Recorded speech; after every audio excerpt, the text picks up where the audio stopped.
Ladies and gentlemen, welcome to the Jason Monday Christian Conspiracy Podcast. I'm your host, Josh Monday. If you don't know me, I'm a Christian rapper, devoted husband, father, and Army veteran. And Jason will not be with me today, but it's all good. We'll go ahead and roll on. But we have a very special guest for you guys today, Sean Patrick Tario. Make sure I didn't pronounce that wrong.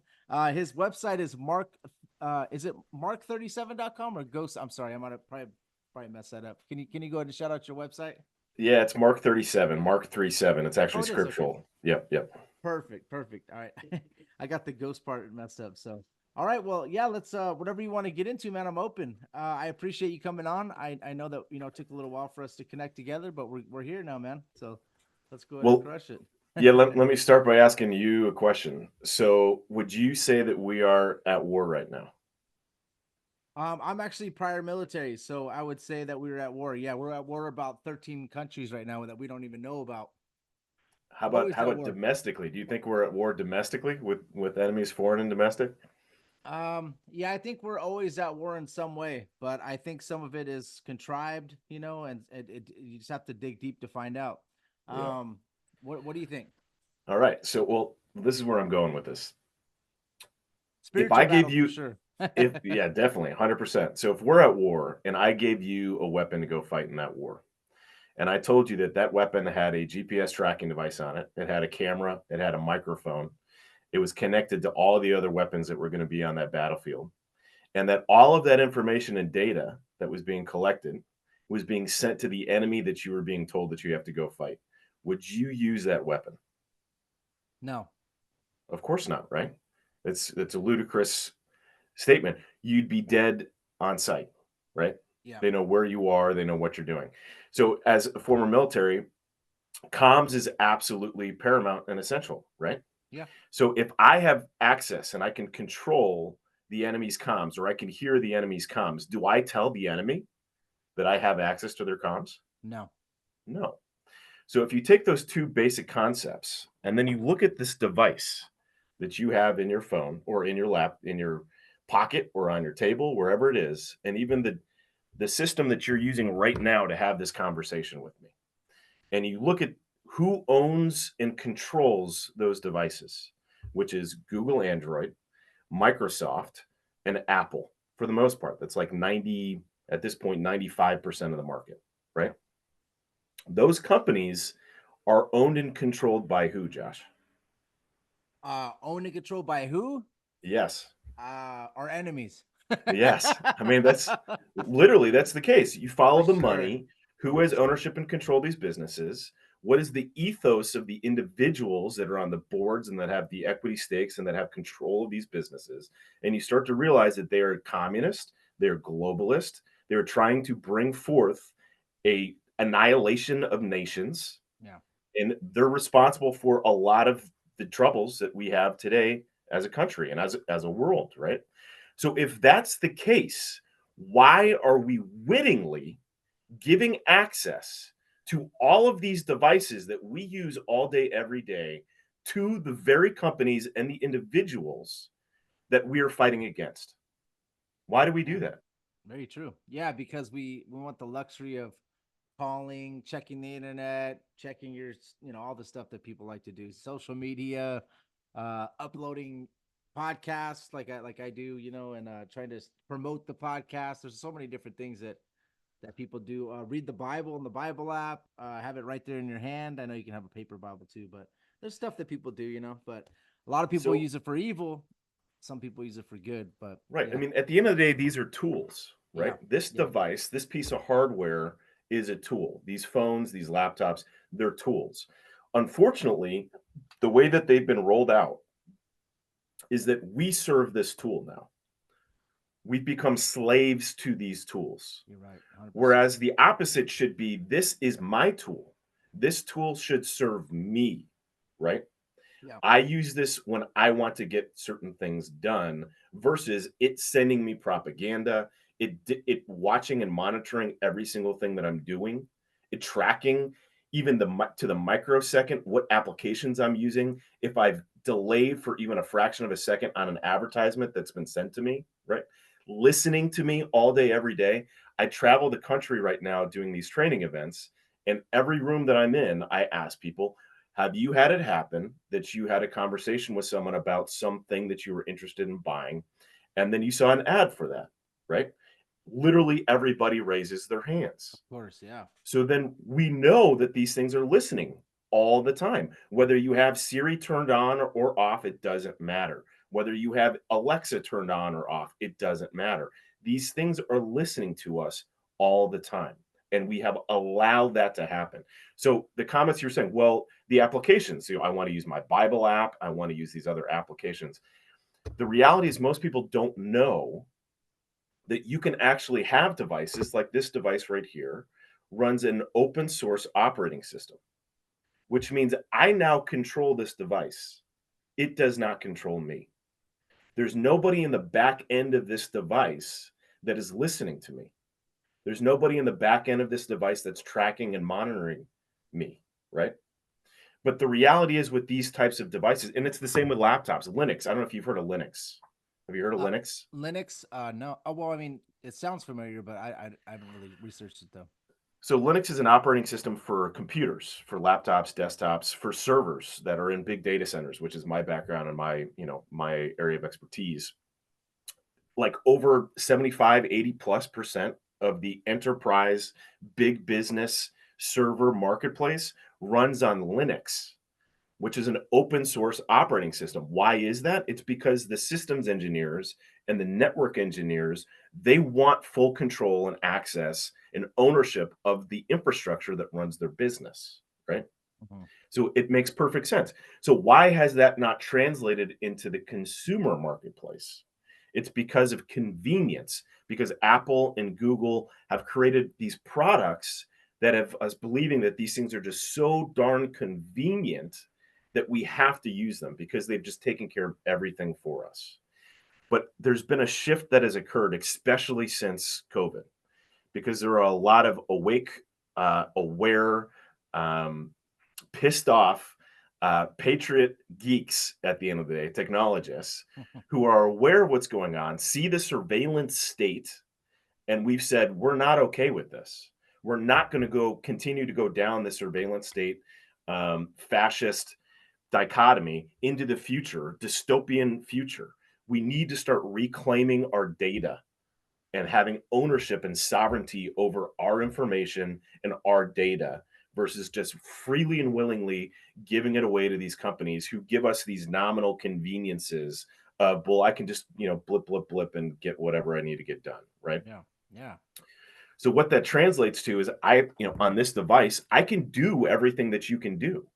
I can show you and teach you, Josh, how you can do your whole podcast, how you can upload, how you can do literally everything you do today, both from a personal perspective and from a business perspective, but using technology that's not going to exploit you. Yeah. That's not going to have you as the product, right? Yeah. Yeah. I know in Utah don't they have a command base that's listening to everything all at once? Is that Yeah, that's a about fun that? story. So that came out like 10 years ago. Uh-huh. It was the NSA data center, the FBI NSA data center in Utah. That's literally my industry. So that those data centers, those big buildings, these big warehouses that are designed to never lose power, Uh-huh. that have multiple entrance points of fiber coming in from multiple different carriers.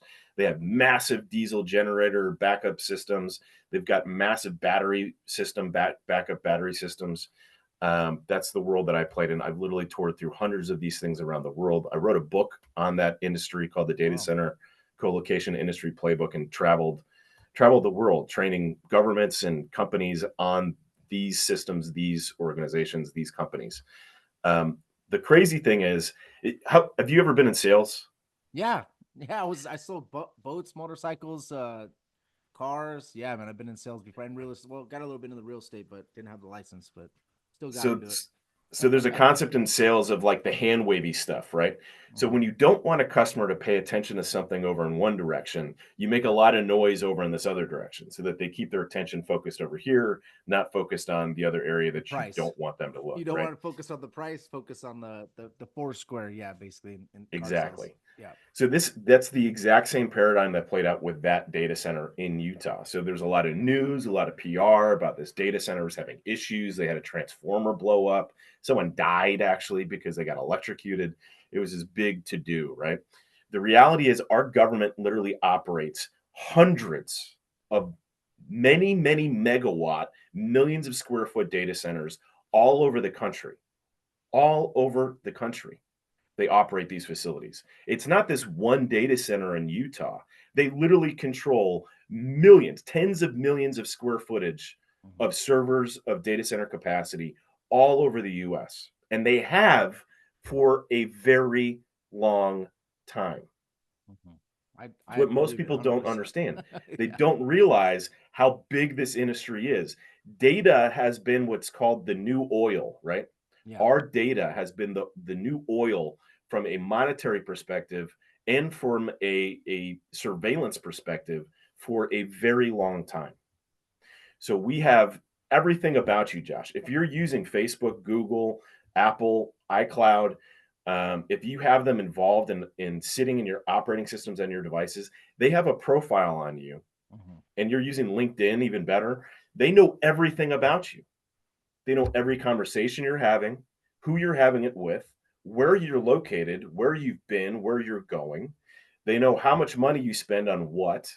They know every advertisement you're looking at and how much time literally your eyeballs are sitting there and spending time looking at certain things, scrolling. And if even for a fraction of a second you stop and look at something a little bit longer and then keep going, your short-term memory doesn't remember that you saw that ad, but you may then see something a little bit later on that thing. You're like, how did they know I was thinking about that? They must be reading my mind, right? Yeah. And it's not that they're reading your mind, which that technology totally exists. And I encourage people to actually look up the patent for the Apple AirPods or AirBuds or whatever the hell they call Yeah.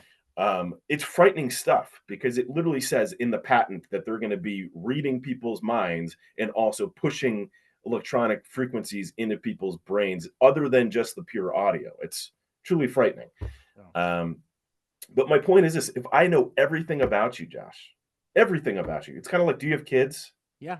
I got So 3 I've got kids. kids Yeah. too. I mean, I live with my kids. We homeschool our kids. We're with them all the time. I know exactly what to say to trigger my kids, to get them to do or not do certain things. Yeah. Yes, they're their own people. They have their own personalities, but I know everything about them. I know exactly how to trigger them and get them steered in the right direction. If I know everything about you, Josh, which I just explained, I have all this data on you because you're using all these tools. I can do the same thing to you. Yeah. I can make it so that you spend a little bit more time on my application because I have some robot that's disguised as a human, which is now proven over 40% of the profiles on all the social media networks out there are literally not even human beings. They're robots Bots. Yeah. that are using, they're bots, right? That are using what's called learning language models to push out content that seems so real, like you're having a conversation with a real person, right? But that can steer you in your behavior in a certain way. Yeah. And so, from one degree, you look at it and you're like, this is amazing from a marketing perspective because I can target a demographic, I can get them to buy my stuff. This is awesome. But from another perspective, you better believe that our government and three-letter agencies and other governments and other intelligence agencies have been weaponizing this against us Mhm. for a very long time. And they're only getting better and better and smarter the more these learning language models evolve and the more the technology evolves and the more we're putting these devices in our homes so that they can listen to everything going on in our house, Yeah. it becomes very Orwellian and very scary very quickly. Mhm. So my mission, honestly, I was on my knees after January 6th because I called it. I told all my friends and family, stay away from DC. This is going to be a setup. I knew it was going to be a setup. I could just, all the writing on the wall was about this becoming a major setup. And I was pleading with the Lord and I was saying, Lord, please, I'm so tired of having the knowledge that I have. Yeah. Because my dad, I'm 43 now, married 19 years, 3 kids. My dad forced me when I was 14 to watch The Creature from Jekyll Island. I don't know if you've heard of that book No, or seen I that. haven't. No. You have to read the book, have to watch the Let me put video it on my series. notes real quick for me, bro. Okay. It's the Creature from Jekyll Island. I'm Okay. sure some of your listeners have. It's all about the history of money and banking. Okay. It's the history of the Federal Reserve. Teaches you about who the individuals and the actors are that were responsible for creating the International Monetary Fund, the World Bank, all these different institutions. My dad did Um, teach me about the Federal Reserve when I was young, and the Kennedy assassination, and yeah. where Y2K and all this stuff, man. So he was into that for sure, but he never showed me that particular. It was a actual movie, right? You said, Well, so he or a originally book? it originally came out as a VHS series and a Okay, book. all right. But the VH series is great, especially for kids, Right. because it's literally just a lesson on the history of money and banking and currency and what is money, what has value, and getting people to realize that if we believe that the dollar is the thing that has value, then we give that thing power, Yeah, and then people are going to start making decisions around that thing that we say has power, right? yeah, Whereas I truly believe that everything is energy, everything has the capability to have power, right? So we can't define one simple thing as this is the only currency, the only thing that has value, right? There's plenty of other things that have value that we need to start changing our perception, right? So bartering and trading, all kinds of things have value. yeah, And you don't need to simply trade your time for dollars. We yeah, can be trading our time for lots of other things, right? yeah. Of But with that background at age 14, I started really questioning everything. course, yeah. Um, I understand. Believe me. and following the money. And literally, I just learned. My dad said, "Follow the money, Sean. All you have to do is follow the money, and then if you follow the money, you'll figure out who is the ownership, who is the control, Of and course. then you just learn what the ethos is Yeah, of the people that have that power and control. And if they follow money, and money is their god, then you know exactly how they're going to act and react in the marketplace. But yeah, if they stand on principle and they believe that Jesus Christ is king, right? And they're going to literally die for their faith, then you know that they're going to operate off of a different set of rules, different set of values. yeah. You can only Um, worship one master, and it yeah, says, and that's what it says. It's the god of money. That's what mana is, the god right, of money, which we would say is the devil or Lucifer, right? right. So yeah, man, for sure, I agree. So so I'm on the floor and I'm pleading with the Lord. I'm literally in tears and I'm like, Lord, I have to be put on the front lines of this war. I'm so tired of having this knowledge that you've gifted me with and these experiences that you've gifted with me with so that I can start arming the people who are on the front lines of this war to prevent them from going into these battles and just getting slaughtered, right? Yeah, And so the words that came back to me was parallel infrastructure, and that's the world that I play in. And I was like, well, I do know the people who own the assets that are on the same team as we are, but none of them were talking to each other. None of them were working with one another. And so that literally launched me into the world that I'm in now for the last, gosh knows how many years, where I've been warning people we're going to, as Christian conservative people, be kicked offline. They're going to remove us from Amazon Web Services, from Google, from Microsoft. They're going to remove us from GoDaddy. They're going to remove you from MailChimp. They're going to remove you from Salesforce. They're going to remove you from all these platforms because they do not want our narrative pushing out there to the masses. yeah, And so, as I've been warning people for years and years that this was going to happen, I was like, Tario, you're crazy. This is, America. We have the Constitution. We have, freedom of speech here. They can't do that. And I said, what you don't understand yet is that the evil that we're fighting against does not care about the Constitution. They don't care about any of these things. yeah, They operate off of a mantra, what's known as the ends justify the means. So they will do whatever. They will kill, they will lie, they will cheat, they will steal, they will do whatever they can, defame you, make things up, which we're seeing play out all day, every day yeah, over the for last sure. couple of years, Yeah, right? yeah, To achieve their objective. yeah. People said, there's no way that'll happen, Sean. And then they kicked Parler off of Amazon Web Services and gave them 24 hours and said, you violated our terms of service. You need to leave, and just removed them. And when that happened, that triggered the snowball effect where all these companies were like, holy crap, if it can happen to something like Parler, it could probably happen to us. What do we do? Where do we go? So they started calling me and saying, where do we go? So we started standing up the data centers, the infrastructure to support these types of businesses. And I've been on that path for 4 years now. Yeah, we see it, man. I mean, we see a lot of everything kind of moving forward since 9/11 happened with the Patriot Act to start. I know that they were doing it before that, but that was they use a giant event to pass all these laws, like similar Right. to Sandy Hook and all this other stuff, to Yeah. pass all these laws. And we're, like you said, we're concentrating on these while they're passing these laws, Right. And yeah, man, it's very true, man. And yeah, you're definitely on point on everything. And I'm gonna definitely watch that movie, just to get a recap on it. But yeah, man, it's interesting how everything goes. And like you said, we have a digital profile of ourselves. Um, that is definitely for monetary gains. But like you said, we do give it up to them, no problem. We never read all the fine print of, there's a giant list of stuff that they send to us, and we just click okay, and then we just accept it, Right. right? Yep. Yep. Terms of service, user agreement, license agreement, click, click, click. Shit. I just want the app. Let me get through this. Yeah. Yeah. I've read it. Yeah. I've read it. It's the same thing when you buy a car. I hate to Oh say my it, but gosh, yeah, most people, when you 100%. buy a car, they just say, yeah, I just want to get through the process. Sure. Yep. Yep. Yep. And then you get your car. What you don't realize is you actually signed paperwork when you bought that car that now gives the manufacturer of that vehicle free reign access to any electronic data that you put into the vehicle. So when you plug your phone into your car through Android Auto or through Apple Auto or whatever, iAuto, whatever the heck they call it now, right?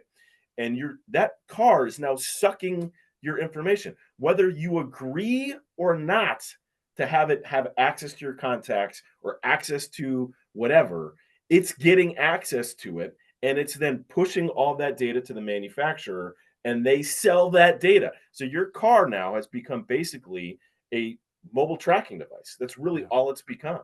It's an extension now of these other digital devices that you have. And there's now actually so on our social media sites on True Social and Gab and Twitter and Telegram, you just look up Mark MARK37, you can find it. Literally every day we are pushing new court studies and cases that have come out that prove definitively that all of these big tech companies, these car manufacturers, are robbing us blind. And just like the financial firms, they're being fined by the SEC and the FEC. All these different agencies are fining them millions of dollars. They don't give a crap because they're making billions of dollars off of it. Yeah. And they're not saying that they're going to change their behavior. They're just saying, we're so sorry, we'll pay the fine. And then they just go back to doing what they were doing, which, again, as I said, is exactly what our financial firms do. They get Yeah. fined $1.2 billion and like, oh, biggest lawsuit settlement ever by, Bank of America or by JP Morgan, whatever. $1.2 billion. They don't care that they have to pay the $1.2 billion because they made $4 billion. That's so crazy, man. Also, these electric vehicles that drive themselves. They're actually making it so that if you don't make your payment, that the vehicle goes and drives itself right back to the lot. Another 100%. thing, yeah. So it's And getting so real. what does that play into, right? This plays into this dystopian future, which exists in countries like China, where they already have the social credit score system in place, where that is then tied to your home, that's tied to your vehicle, that's tied to your bank account, that's And tied to what you all of post, these yeah, yeah, things. yeah, yeah. And what you So if click they on, don't, and what you post, and what you like, and if you're Christian, or yeah, it's a lot of it's crazy, man.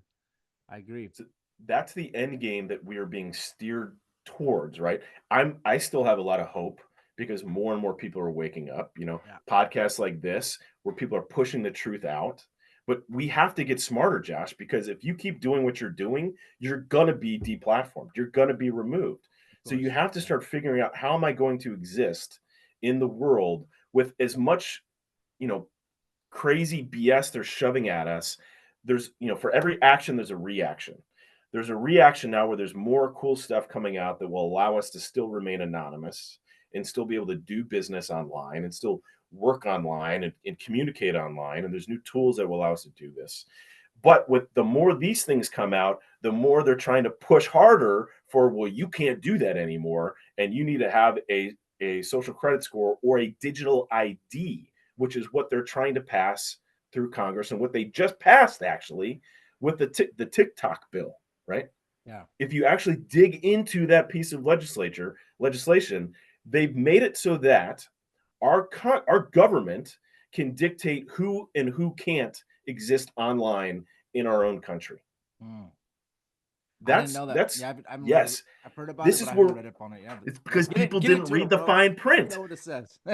This is like the Patriot Act. It's like, oh, Yeah, it's the Patriot Act. It's for our own good. It's for our own national security. yeah, Read the damn thing. If you yeah, read the thing, you'd be like, oh my God, this thing is evil. This is yeah. horrible, right? And I was one of the few idiots at 21 who read the whole thing. And I was screaming to my professors at university and friends, and they're like, Tario, you're crazy. You're a conspiracy theorist. This is to fight the terrorists. But I'm like, read the Oh my damn thing. gosh, yeah. So you're talking about the Patriot Act in 2001. You read that? That Yes, okay? Yeah, yes. yeah, yeah, yeah. I know, man. Yeah. But it's the same thing with Ah, that bill, man. You read that bill and you're like, "Oh my gosh, this is not going to help humanity at all. All this does is give more power and control to our government so that they can limit our use of using VPNs. They can limit our use of using any type of technology that will make it so that we can remain anonymous and do anything online without them having complete control and explicit say as to who and what we interact with online." wow. Yes. Yeah, that's crazy, man. Yeah, so it's interesting how they're doing that, and how they kind of they dropped something like maybe like 2 years ago, like, hey, it's owned by China. And then a year ago they dropped another propaganda. So they already get the brains working in that direction. And then Right. all of a sudden they drop the bill, and the people that got fed that propaganda were like, okay, it's owned by China and it's bad anyway. So yeah, go ahead and push the bill, right? So it's funny how they do that, man, that Hegelian dialectic, right? They Yeah, basically exactly. drop the problem, and then they already have the solution waiting, and then we're begging for the 100%. solution, you know? Yep. And if you know how DC, I mean, I've done lobbying in DC, trying to work on behalf of the smaller ISPs and hosting providers and whatnot, trying to help those businesses. And I learned how that sausage is made. I have a twin sister who was actually a lobbyist in DC for a number of years. She got out of the system. But what I learned is that that place is an evil, evil place. But it also takes a long time and a lot of money to get any kind of bill put on the floor, presented, and passed, right? And this bill came out of nowhere, right? It was kind of like the Patriot Act. Yeah. They went from like 9/11 happened to a week later, they just passed a bill that was like 5,000 pages, right? It was like, what? Who could have possibly have written this? Oh, then you find out it was actually pre-written. It was just Oh sitting, yeah, waiting, right? So the whole Hegelian dialectic piece. yeah. Um, Dick Cheney, Donald Rumsfeld, and one other gentleman had this paper written before, way before the this even came, the Patriot Act, right, protect America, protect the rights of America, and it was already there in the chamber right, before 9/11 even happened. And they right. just use these events, like, as we know, to, like you said, just like a magic trick. We're focused on this event, and they slide that through, and it's whether you're Democrat, Republican. Come on, guys. If you're Yeah, awake, doesn't matter. right. Does not 100%. matter. They're the same Right. bird for sure. That's 100%. And they all have the same. They're going to be in the same secret society in college. You're going to see Democrat, Republican already sold out. Same secret society in college. Then they end up going and going against each other. And you know what I mean? It's like they're on the same team.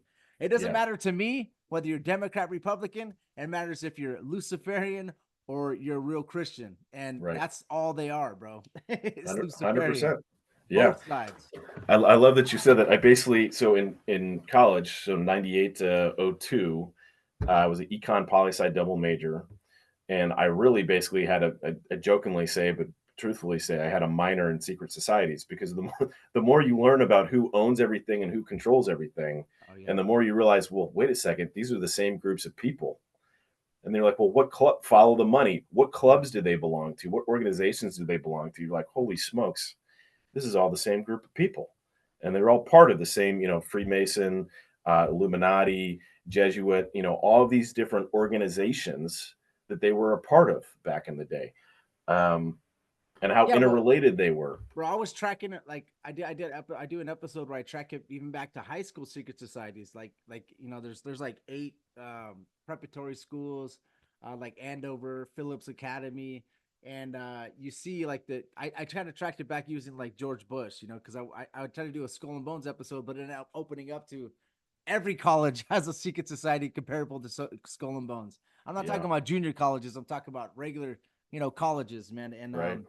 That's exactly what I did, and I started tracking it back to even high school, and then you find out who went to these universities and who went to these, especially these 8 preparatory schools that are like in Connecticut, that area where Harvard is located, Yale, and you're just like, it just blows you away. And then you find out most of them end up on, the House of Representatives, or they end up becoming Supreme Court, or they end up being there. So they're all there. There's like 80% of the people that are like actually in government have been part of the secret societies. So as Yeah. long as they got 80 to 90% covered for, their Illuminati agenda, the 10% that are trying to do good, they don't care. Just like you're Right. talking about, if you end up getting fined for 1.2 billion, but you're making 4 billion, it doesn't matter, right? So if you Right. got 90% of the people going for their agenda, Democrat or Republican, and the 10% that are fighting to do good, what they do is they use those 10% to lure people in and be like, yeah, the government's still good. Look at that person right there. He's trying to fight for us. But 90% of the people on the House and on the Senate and even in presidency, they're already sold out to that the Right. Luciferian agenda. So we don't Yeah. really have that hope. But you think you do because there's a few people fighting for you thinking they are, but all the other people are wolves in sheep's clothing, knowing Right. what's really going to pass and what's going on. Yeah. Yeah, man. So, I mean, I'm sure you've been through this process. As you dig down these rabbit holes and start learning these things, it gets pretty depressing. You're like, well, crap, man. If the world is run by gangsters who have this ends justify the means perspective, they have an unlimited amount of money to do whatever they want. They believe that they're gods on earth and they can truly do whatever they want. They can get people killed. They can do whatever they want. They can build, destroy empires, build empires, at a click of a finger. They can do all these things. It's like, who are we, Josh? Who are Yeah. we? We're trying to fight this evil, but I'm, just a single dude at the end of the Yeah. day, right? Well, And I, you have something that they don't have.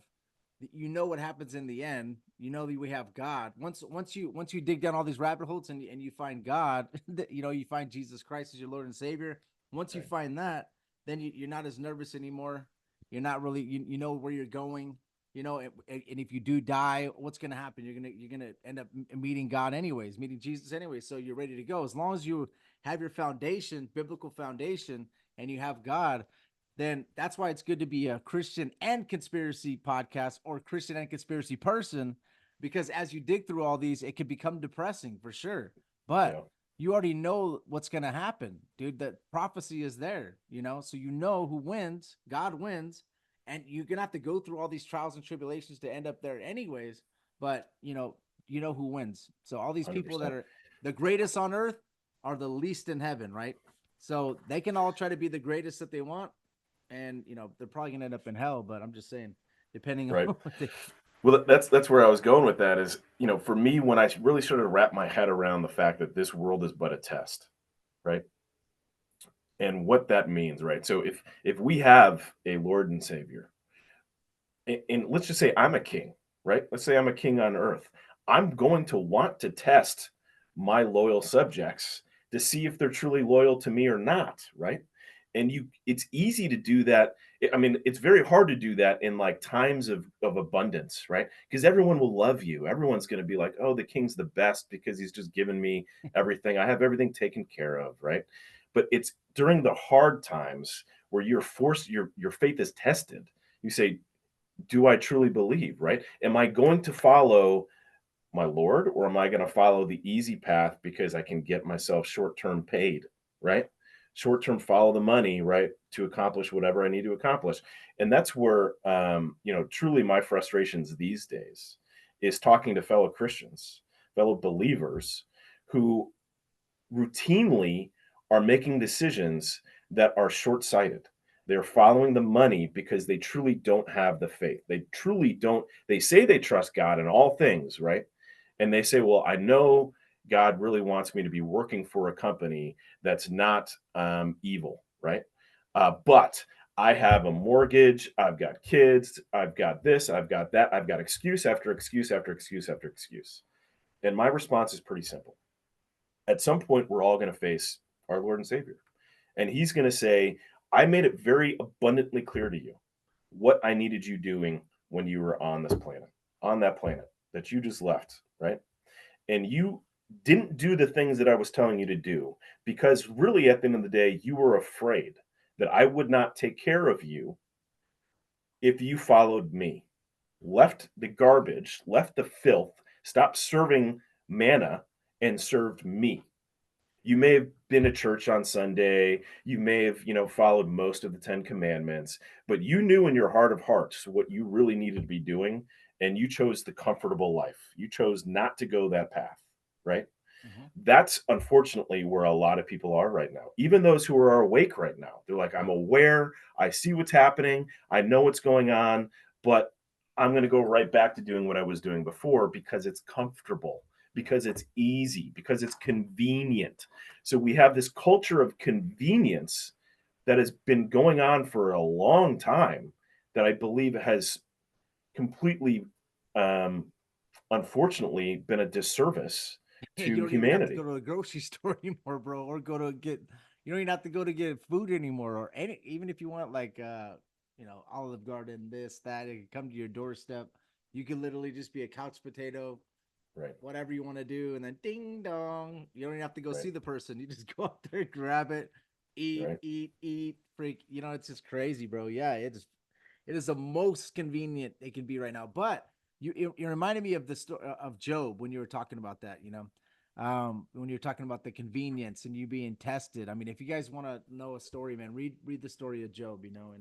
And you'll see. And even it's crazy because the devil on Job 1:6 is up there asking God, can I tempt him? Basically, can I tempt your servant Job? Look at Right. everything he has. You blessed him with. So that there's rules to this game. Even if you're one of God's children, if you're saved, the devil has to ask, "Can I tempt this man, Sean or Josh, or can I tempt this man?" There's rules to this game. You could see it in Job 1:6, right? I don't think there's rules though. I think if you're not saved, I believe that the devil's just tempting you and the demons are tempting you all the time. But there's rules to this game. But you see that Job was tested all the way till the end. Perseverance and yeah, it really is true, man. If you have everything in abundance, uh, God says, "What kind of faith is it if it hasn't been tested?" We're Yeah. being tested, and it's becoming. There was a big test in 2019, even with the churches. You see who was really walking by faith and not by sight with the churches because they started shutting down.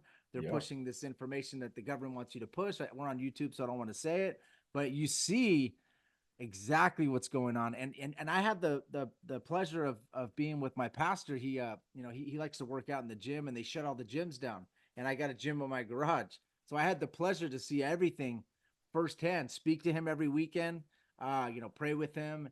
And not every weekend, sorry, like 4 times a day, I mean 4 times a week, I was seeing him, working out. And I saw the struggle that he had and everything. And just to let you guys know that the pastors had it was a really a weird time during that, not just for people that own businesses and all the stuff they were going through, but for pastors, because you know he actually had to get a second job.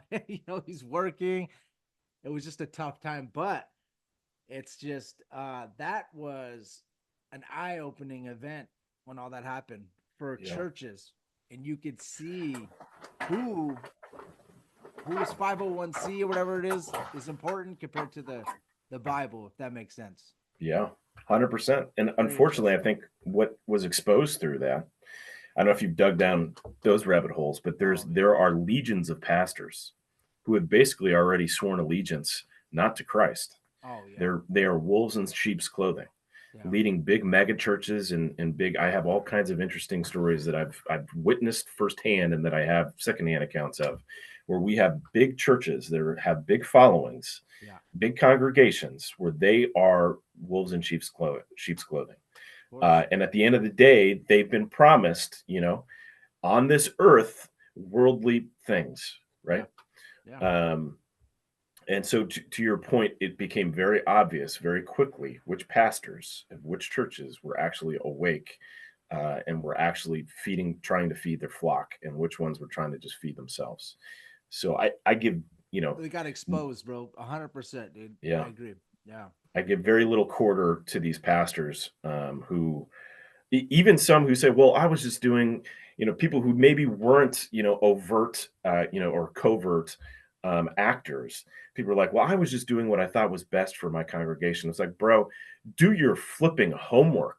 Yeah, Like, yeah, do yeah. you have no IQ at all or self? You can't think for yourself at all that you have to trust the sources that you see on TV. Like, Oh when man. have we ever trusted the sources on TV? Yeah. But there was this literally the spell that was put on humanity, and it was crazy. I came. You're in California, right? Yeah, yeah. Where in California are you? Southern California. So I used to live. I spent all my years up in the well. I grew up I in would tell you Chicago. exactly where I'm at, but now I feel like they're listening, so I'm not telling anybody. I'm in Southern Yeah, California, so you can just Southern get. California. So I was up in Santa Cruz. I went from Chicago to the Bay Area for university, and then I moved even before I graduated to Santa Cruz because I was like, if I'm going to be in California, I want to live on the beach. Yeah. Santa Cruz is like the hippiest of the hippiest Oh places, yeah, right? It's I like know where it's at. I know what you're talking anything and everything goes, right? People there hated big pharma. They hated the government. I mean, they were true hippies, like true hated war, right? Hated all this stuff. And then COVID came. And thankfully, at that point, I'd already left. We were living in Raleigh. The Lord said, get the heck out of California. All hell is going to break loose. about. You'll thank me later. And my wife and I were like, really, Lord? Like, you want us to leave here? My business is here. My network is here. We've got family here. And he said, he made it very clear, get out. And so we left. And sure enough, all hell broke loose. Yeah. But I was calling my friends in Santa Cruz who were these, big hippies. And I'm like, what's going on? And they're like, well, have you been vaccinated? And I'm like, wait a second, what? Are you kidding me? They're like, well, you have to for your own safety. And I'm like, you're telling me that you just went from screw big pharma, screw the government, the media is lying to you all the time, to doing exactly what these three institutions want you to do? Like, what is happening right now? And they were literally angry and mad and screaming at me, pleading with me to go get vaccinated. I'm like, It was. this is coming from Pfizer, from the media. You have what's his nuts, all the talk show hosts Yeah, yeah, dancing and singing and doing. Does that not raise massive red flags for you that maybe this is a psyop? Maybe like you yeah. understand what everything you fought your entire life for is Yeah. now being thrown in your face, and you're telling me that you bought into this? It What, was like, it was the most craziest divisive.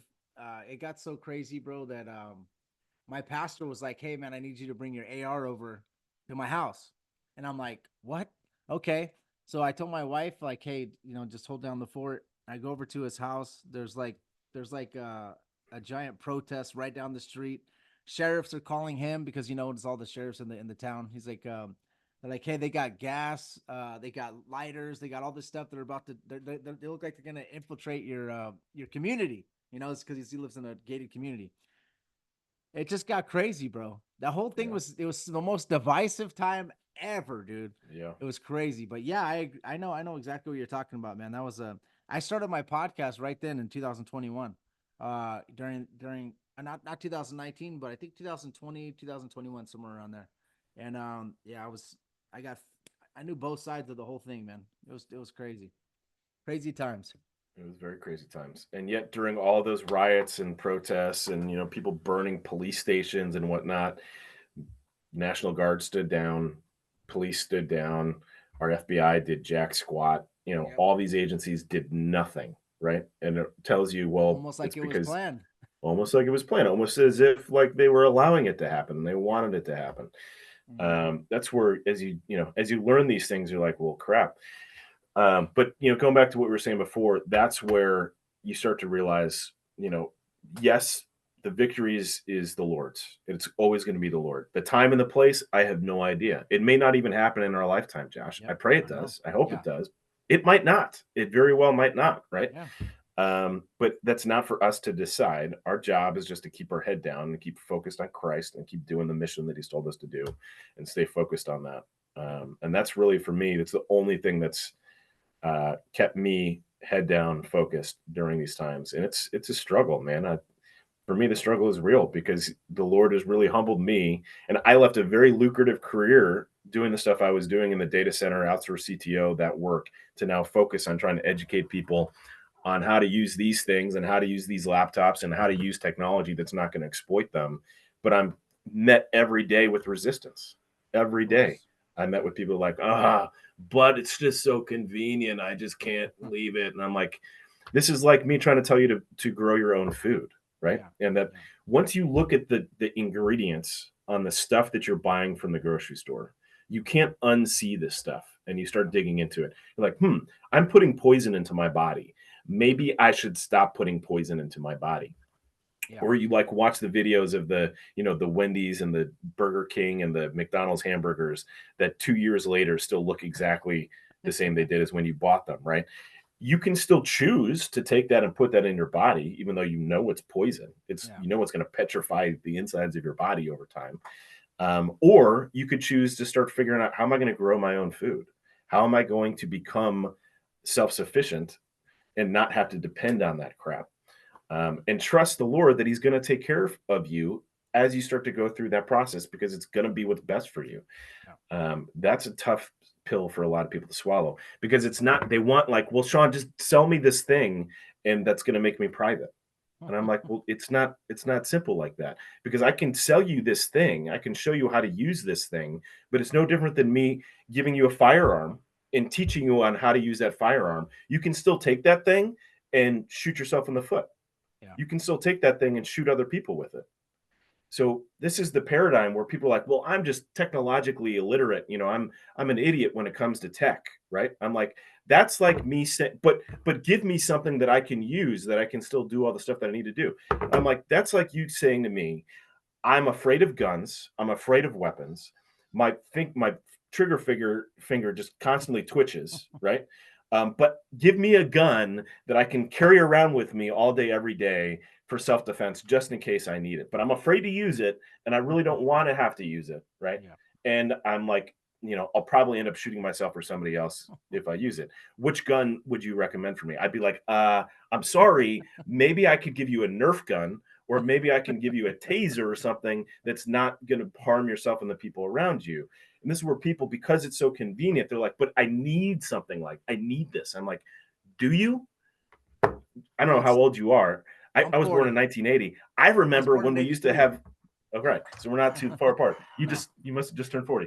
Remember when we had phones stuck to the wall? Yeah. And if someone called and someone was home, you picked it up? Like, why do we think and believe that we need these things in our pockets all the time? Yeah. We don't. My wife is a perfect example. God love her. She has a phone.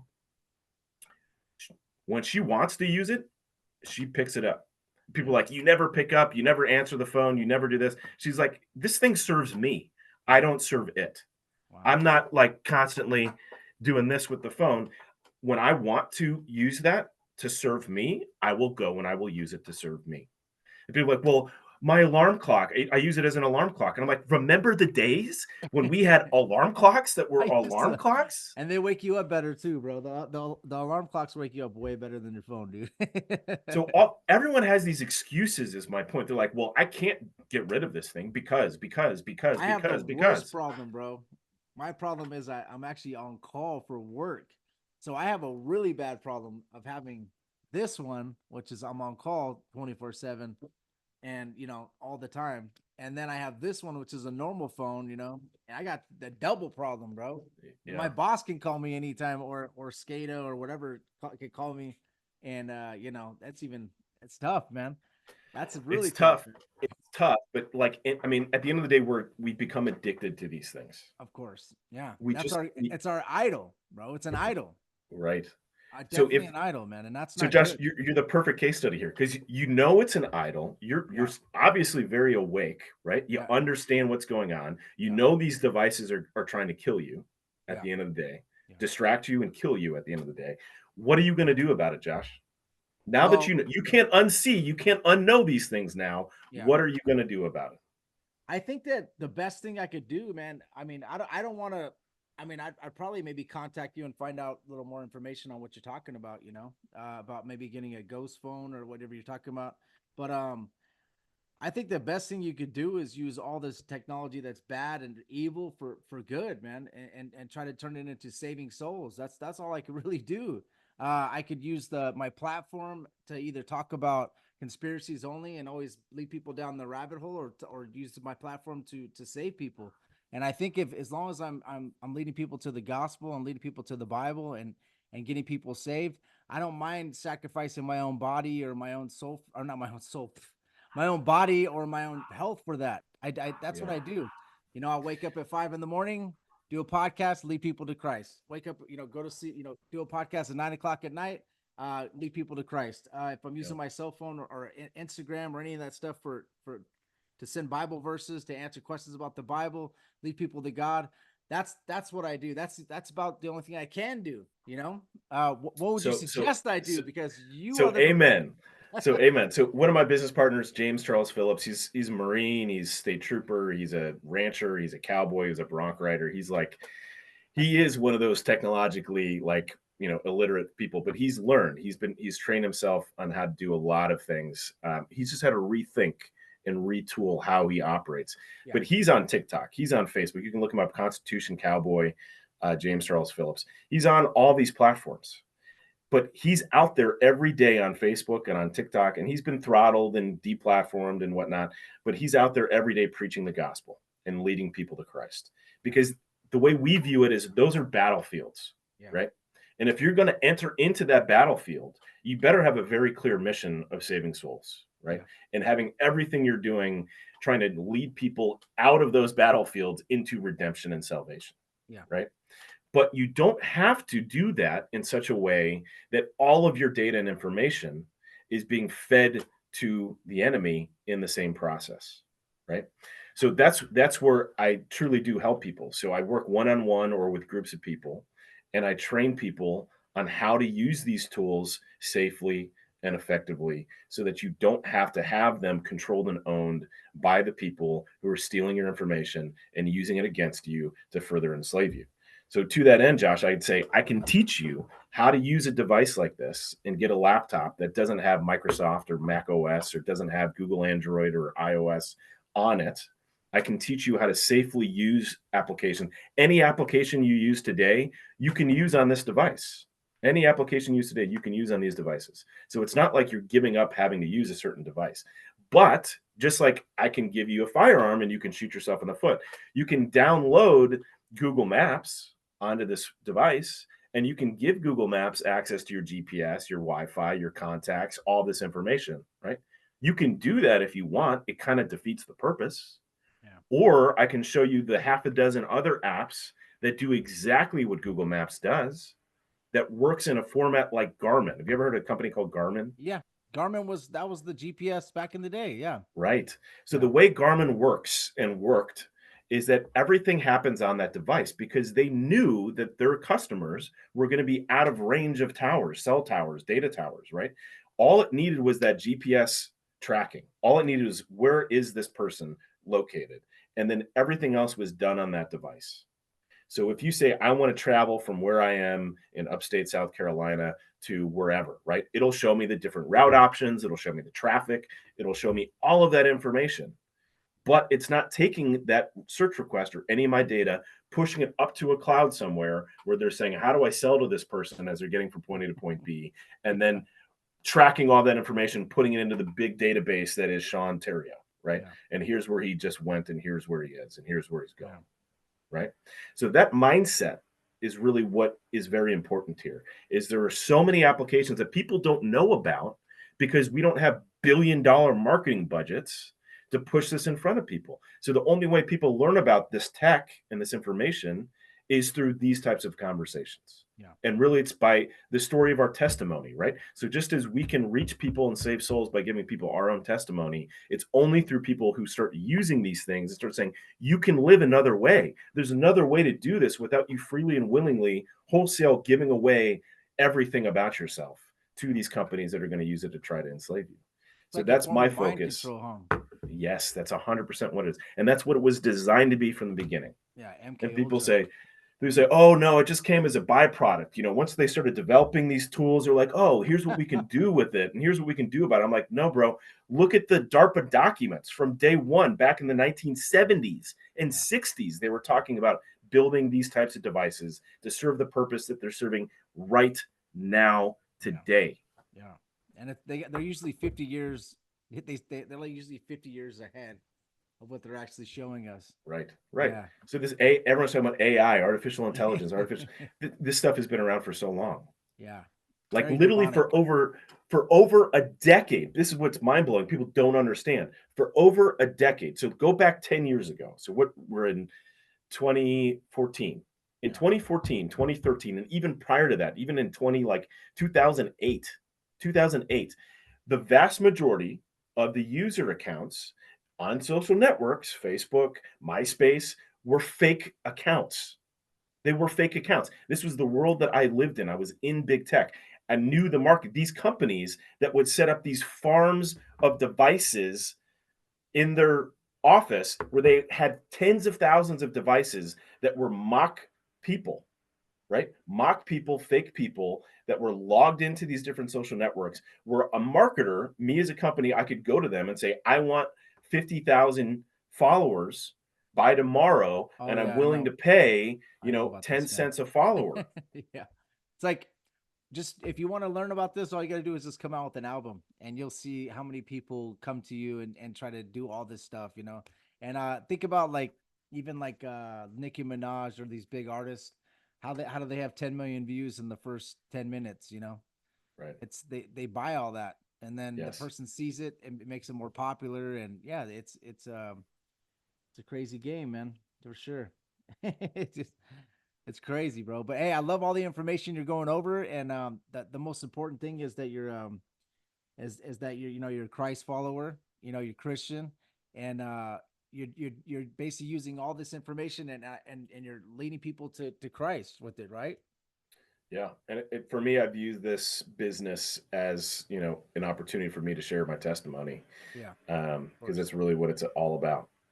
Because as we've been saying, as you learn these things and you realize how insurmountable the odds are, there's no way I can win any of these battles or any of these fights or this war at all without having God on my team, Yeah, who moves mountains, who raises the dead. And, I have the benefit of being an entrepreneur, and I have been for a very long time. Yes, I went into corporate America. Yes, I worked a number of years. I've always been investing and doing side projects my whole life. That's just how I think. So I have seen God move in my life very specifically, very directly.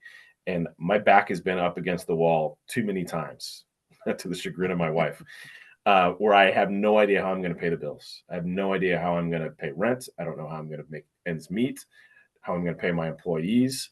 And I'm forced to just offer it up and say, Lord, I need a miracle. I need you to present yourself in such a way that makes it undeniably that you're moving in this venture right now.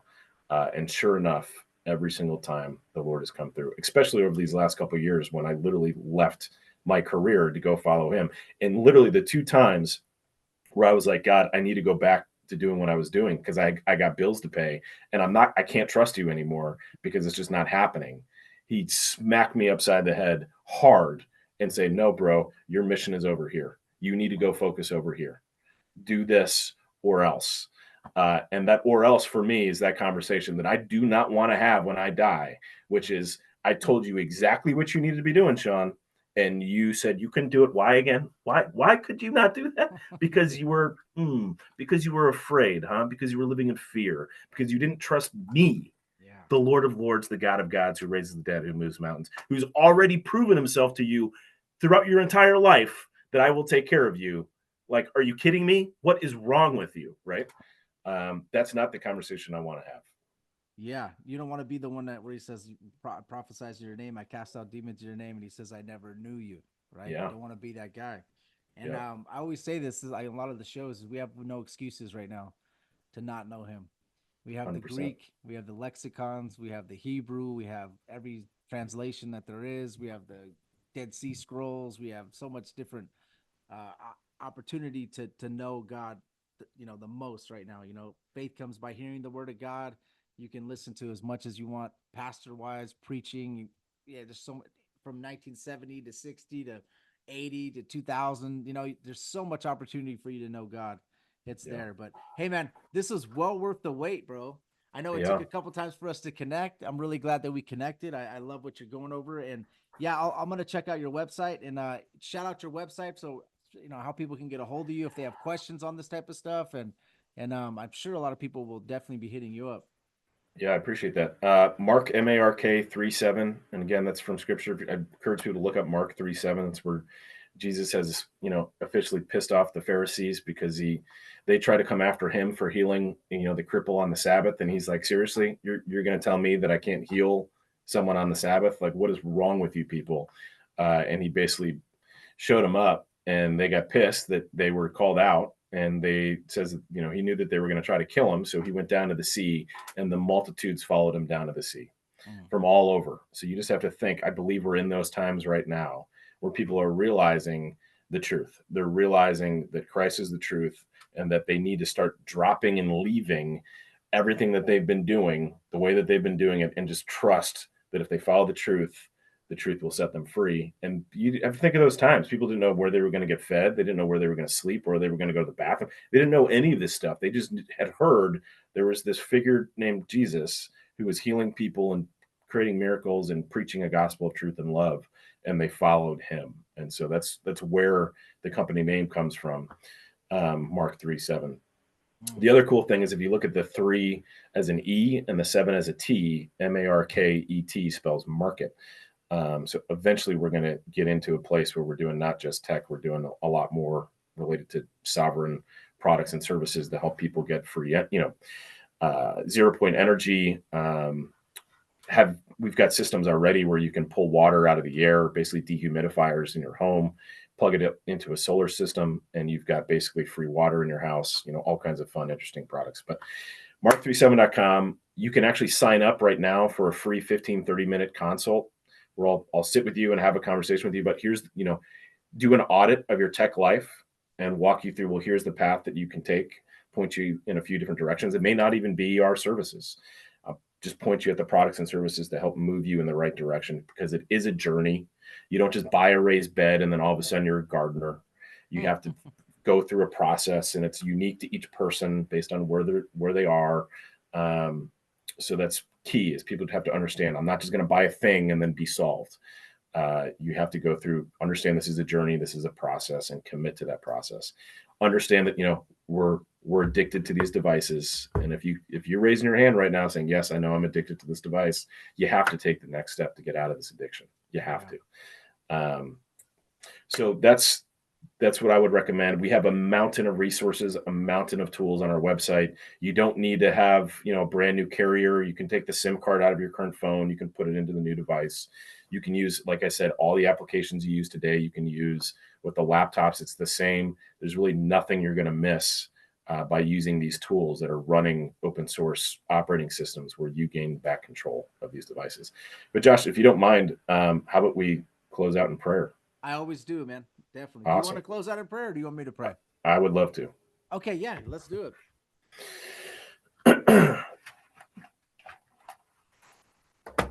I just want to say thank you, Lord, so much for this time on this morning. Thank you. On this day, we've have a number of EMPs basically coming from the sun towards the earth right now. They're causing some havoc, and I just pray, Lord, that you protect those of your faithful and keep us aware and awake, and help us to serve the people around us if anything happens. Use this as an opportunity for us to preach your truth and love. And thank you for linking me and Josh together, two brothers on the same mission, on the same fight right now to serve you. Help us to uplift each other and help one another through this journey, through this battle that we're in, and keep us focused on you, and keep our family safe, and keep our businesses thriving, so that we can continue to use the energy that you bestow upon us and feed to us, and be good stewards of your resources, of your energy. And we just thank you so much, Lord. Thank you. And Lord, please protect Sean, if you could, Lord, everything he's doing. He's going around, he's fighting that good fight. He's exposing the evil, as Ephesians 5:11 says. I just ask that you please protect him, his family, protect his business. I know you've been with him step by step. Every time that he said he's tried to resist doing your will, you put him right back in line. So please protect him. Please protect me, Lord. Protect his health. Protect his business, and also help people to see the light, help people to wake up, help people to come to you, Lord, supernaturally. And anybody that's having any issues in life right now that's preventing them from, making, they might have that phone be their idol, and they're just stuck on social media and all these different things that are causing them to to not read the Bible and not to know you, Lord. Help them supernaturally to break that chain and and lead them to you know to Sean's website to help him out. Thank you for everything you do for us, Lord. We love you in Jesus' name. Amen. All Amen. right, brother. Amen. Thank you, man. This, like I said, this is well worth the wait. I appreciate it. Check out mark37.com. Check out his website, his YouTube, and everything. And if you guys could leave us a 5-star review on Apple, Spotify, subscribe on YouTube, and we appreciate you guys, and we love you. God bless you.